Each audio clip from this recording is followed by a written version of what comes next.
Vetëm 1 orë pas varrosjes suaj të qarat paksohen. Familja juaj kthehet në shtëpi dhe fillon të kujdeset për mysafirët. Në këtë periudhë, trupi juaj njoftohet me organizmat e tokës.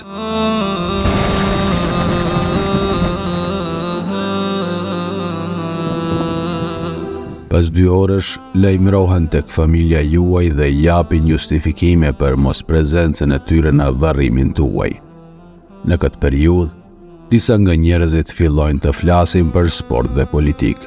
Pas 6 orësh ngelin vetëm më të afërmit tuaj, kurse të tjerët kthehen në shtëpi dhe planifikojnë ditën tjetër. Pas 24 orësh fillojnë të prishen organet tuaja të brendshme. Në ndërkohë, në telefonin tuaj vazhdojnë të vinë mesazhe nga ata të cilët nuk e din ende se keni ndërruar jetë. Pas 3 ditësh në vendin tuaj të punës fillojnë të hapin konkurs për punësim në pozicionin tuaj. Trupi juaj në atë kohë fillon të fryhet dhe nga goja dhe hunda juaj del një lëng i shkumëzuar. Pas 5 ditësh vajza dhe djali juaj kthehen në punë, kurse trupi juaj kthehet nga ngjyra e gjelbërt në të kuqe pasi gjaku ka filluar t'i kalbë organet e juaja.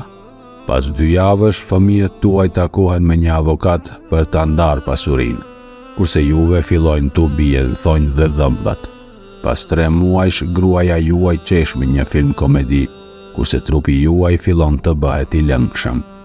Pas 1 viti dikush thot, kur u bë 1 vit sikur të ishte dje, kurse acidi në trupin tuaj fillon të shkri qefinin. Pas 10 vitesh një shok i juaj ju kujton pasi ju sheh në një fotografi, kurse ajo që ka mbet nga trupi juaj janë vetëm kockat.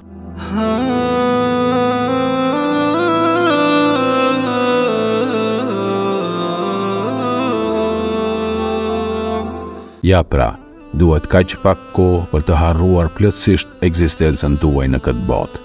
E sot mendoni se çfarë jeni duke bërë me jetën tuaj. Jeta është shumë e shpejtë për ta kaluar me hidhrime. Andaj, duajeni njëri tjetrin. Bëhuni të durueshëm ndaj sprovave që jeta u sjell dhe mundohuni që të jetoni çdo ditë sikur të ishte dita e fundit.